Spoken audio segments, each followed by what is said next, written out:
Well, my next guest is a decorated Army flight surgeon. He's a physician, a businessman. He's also the newly elected representative of Tennessee's 7th Congressional District.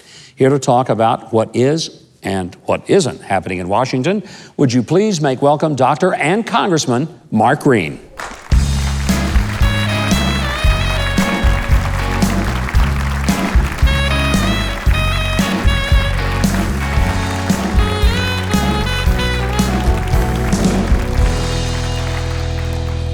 All right, Congressman, you've just been there a few weeks. Are you saying, what have I done? I want to go home. You've heard that about the dog that catches the car? Yes. Yeah, I'm there now. So. And you've caught it, and you must be wondering, what's going on up here with this nonsense? I mean, are you frustrated already? It's pretty crazy to think that the Democrats who voted for $40 billion worth of border security are now refusing to do so for $5.7 billion just because they don't like the occupant of the White House. It's pretty unconscionable, and it's dangerous. Congressman, are there some Democrats, because I mean, I know a lot of people in Washington, they're really good, decent people. And I want to be very clear. I mean, I poke some fun at Nancy Pelosi and some of the leadership, but I've known some of the Democrats in the House and the Senate, many of the Democrat governors, and they're good and decent, honorable, patriotic, God-fearing American people. And so we got to be very careful never to say it's all them and none of us, and because there's some really lousy Republicans. Not that I'm going to name any of them here tonight. But what I want to ask you, in your private conversations with some of your colleagues on the other side of the aisle, do some of them indicate to you that they would really like to find a solution if they could just get their leadership to try to act like they're there to solve a problem? Sure. I mean, there are those, particularly in the freshman class, who were in districts that President Trump won. Yeah. They're scared, actually, and they want to get to a solution. They want government opened, and they want border security. So we're having conversations with people that are very reasonable. You have one of the most incredible resumes I've ever seen of anybody in or out of Congress. And sometimes I'm thinking, you've done way too much to be in Congress. I mean, you need to be doing something. I hope the president appoints you to the cabinet somewhere. But a lot of people don't know, flight surgeon. Yes. So you've been a combat flight surgeon. You've done that. You ran a multi-million-dollar healthcare company. But in your role as a flight surgeon, you were part of the capture of Saddam Hussein, and you interviewed him for 6 hours. First of all, you should get a medal for spending 6 hours with Saddam Hussein. Well, it was fascinating. I can't even, give us just a nutshell of what that was like. Well, he was charming, actually. Was he? As you would expect, you know, people ask me, did you have this sort of presence of evil or feel the presence of evil? And no, he was incredibly charming. He started the conversation, actually, asked me to take his blood pressure, and I was, you know, you're in a person's face when you're taking their blood pressure. And he makes the comment, when I was a child, I wanted to be a doctor, but politics had too great a hold on my heart.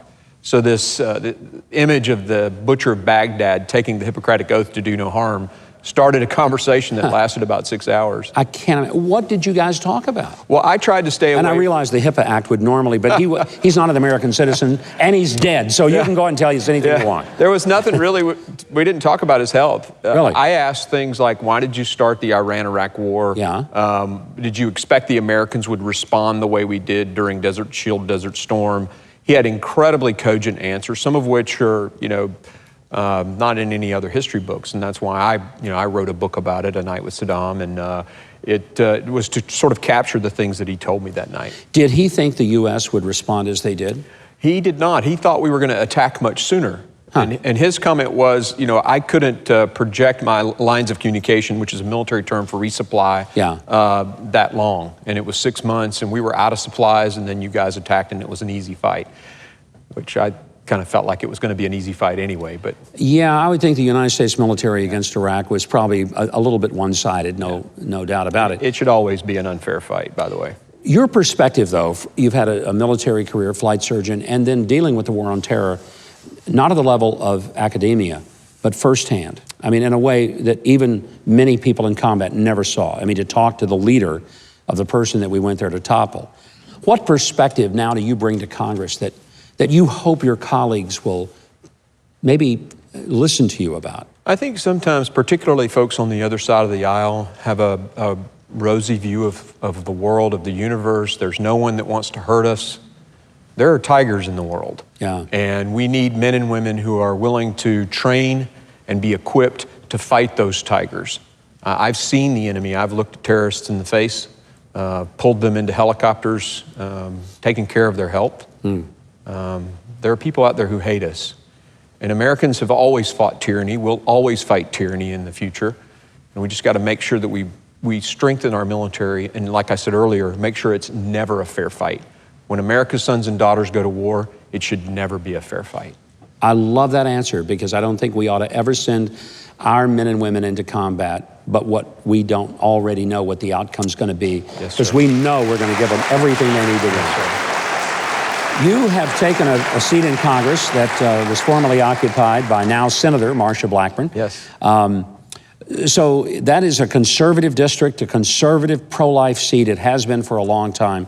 But as you get to Washington, what do you think are the biggest challenges that you're going to face? Is it the shutdown? Is it the economy, jobs? I mean, where do you see, as a brand new congressman, looking out there and saying, boy, I got to get to work on this? You know, the biggest thing, I think, is the functionality of Congress. I mean, I could talk about debt, government spending, reducing the size of federal government, all those things that the folks in my district want to hear, but we have to get to a point where we actually can get stuff done. And for years, it's been, let's label people. And if I can contribute in any way, I want us to start labeling ideas and stop labeling people. And if we can, you know, like Ronald Reagan and Tip O'Neill. Yeah. Those guys fought like cats and dogs during the daytime, and then they were out, you know, having a scotch together in the evening. We've got to get back to socializing together. You know, I disagree with friends, but I don't attack them. I don't vilify them. Yeah. And I'm hopeful that I can make a contribution there. One of the contributions I think a lot of people might expect that you would help make is on health care. It's a big issue for both Democrats and Republicans. And it seems like there are points of agreement. Where can we go and help bring about some solutions? And let me say, I don't understand why Washington doesn't hand a lot of this back to the states. Amen. And let them do the things that they can do as a laboratory of government. But what can you as a congressman help push from a doctor's perspective that would make sense to everybody? Well, Governor, I've been on both sides of the stethoscope. Yeah. Not only have I been a physician and a CEO of a healthcare company, I'm a cancer survivor. So what really, the problem in healthcare is the way we're incentivized. The system is set up to incentivize people or not to shop and to spend. So we've got to reverse the incentives.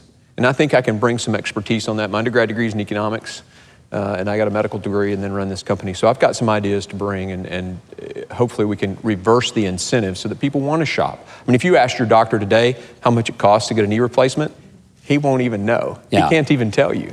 And until we get that back in healthcare, we can't fix healthcare. You know, I really do hope that your colleagues will recognize what a treasure you are, not just to the District of Tennessee, but to the country. The background you bring, the experience, and the great spirit that you bring is something that is desperately needed in Washington.